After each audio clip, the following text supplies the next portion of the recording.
Hey guys, Ash here coming at you today with a mass bowler strategy. Now this strategy is totally OP, it's taking over the game. These are going to be some awesome max bases and these attacks are going to be absolutely devastating. Now I brought you a minor bowler strategy that I shared a couple days ago, and then previous to that I brought you the bowler clone strategy. Now this is going to be straight up mass bowlers. Haven't brought you this one yet, and this is definitely the most popular in the game right now, mainly because people haven't yet had the opportunity to max out their clone spell or their miners yet. So this is what people have been using more often than not in wars, and we're seeing tons, and I mean tons, of 3-star attacks using this strategy. So we will go over some of the strategy tips and, you know, the how-tos, but basically with any spam type attack, it's pretty easy, right? You create a funnel, you spam the troop into the core, use rage spells, use the Eternal Tome ability, and the rest is history. So starting out, as you saw, you're basically going to want to start out with either a bowler walk using only 5 bowlers, no need to use more,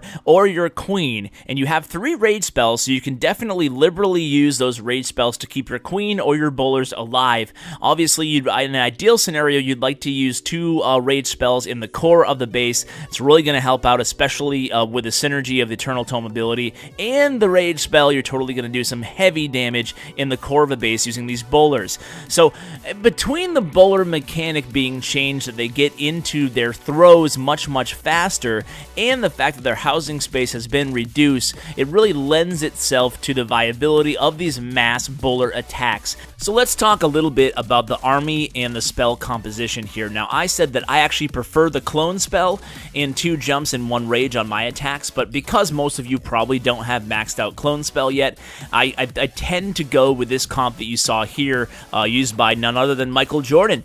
And what he did was he used 2 jump spells and 3 rage spells, and that's going to work really well, because you can, like I said, you can use those rage spells to help with your queen walk or your bowler walk, and then you can use some in the core, and the 2 jump spells can pretty much open up any base. Now this is a more compartmentalized base here, and I'm bringing you this one in contrast to the more spread out design on base 1. I'll also be sure to include a trophy base or 2 in today's video, just so you can get the idea of how this attack might change depending on the type of base that you're attacking. So here Kirby's going to go ahead and start out from around 6 o'clock on this attack with his queen walk. He's actually, you know, this is a very fast moving attack, so you have the luxury as the attacker just to make sure that your queen goes in the direction that you anticipate her going. So you can see here, kind of sitting back here, there's no need to rush into the second phase of this attack. You're just setting up one side of the funnel right here very easily. Now that he knows his queen is definitely heading towards 9 o'clock clockwise, he's going to go ahead and drop his golem in the clan castle, few wizards, and then these attacks really require anywhere from 25 to 27 bowlers. And now once you have that funnel created, you can see the wizards do a good job creating that funnel. Here come all the bowlers heading right into the core of this base. Now if you look at the base wall structure right now, you can see that he really does not have enough jump spells, enough mobility spells to open up the entire base. But that's totally okay, because that's the beautiful thing about these bowlers in comparison to the mass Valk attacks. I actually brought an episode about a month ago now using mass Valkyries, 27 to 30 Valkyries on bases like this, and of course the issue there is, unlike bowlers, they don't have a ranged attack, so you need to really bring 3 jump spells or in combination of earthquake spells with the Valkyries,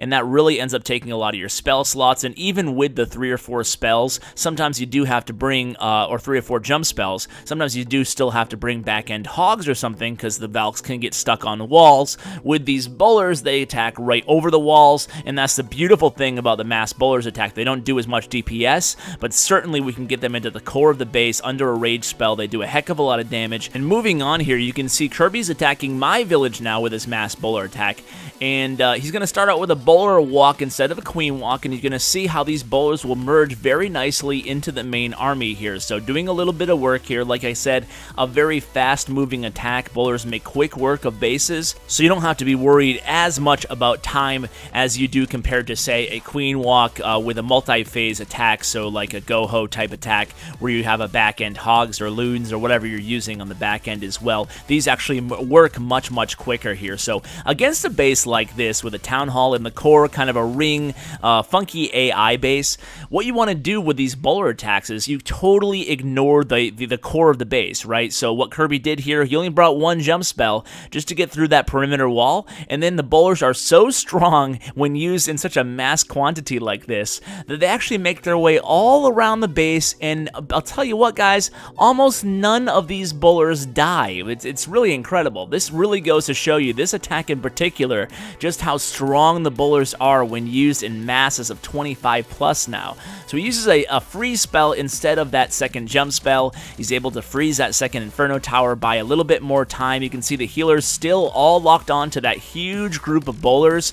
So at this point, these bowlers still alive. They bleed through that second Inferno Tower. No big deal, moving their way towards the around 1 or 2 o'clock on the base. And pretty soon there's going to be nothing left on this base except for the Town Hall in the core. And they're just going to easily make their way with about 30 to 40 seconds to spare. Like I said, fast moving, really strong attack.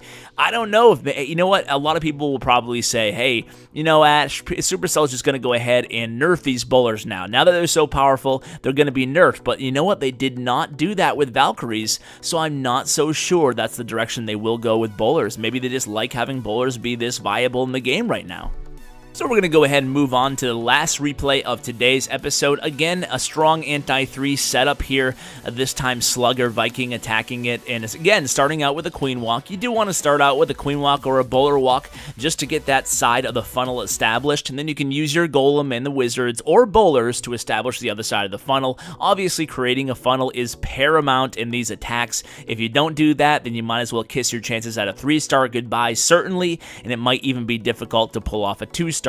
So there's the Golem. Here comes the 5 or so Wizards behind the Golem. That funnel has been created. And here come the Bowlers in 2 nice single file lines, obviously deploying them as quickly as possible so they stay relatively together to soak up that Eternal Tome ability. And you can see here's the jump spell number 1. Jump spell number 2 has already been placed. The minions can cause a little bit of an issue in the core. That's why as soon as you get that rage spell down, you want to go ahead and pop that Eternal Tome ability. And from there on out, it's going to be smooth sailing here. Now, obviously, the base isn't totally opened up again, but those bowlers will do a good job cleaning out that whole midsection of the base. And then around the perimeter, Slugger will go ahead and slowly trickle in some minions to help with the cleanup, and he's still sitting on his Queen's Royal Cloak ability. So again, this strategy is so amazing.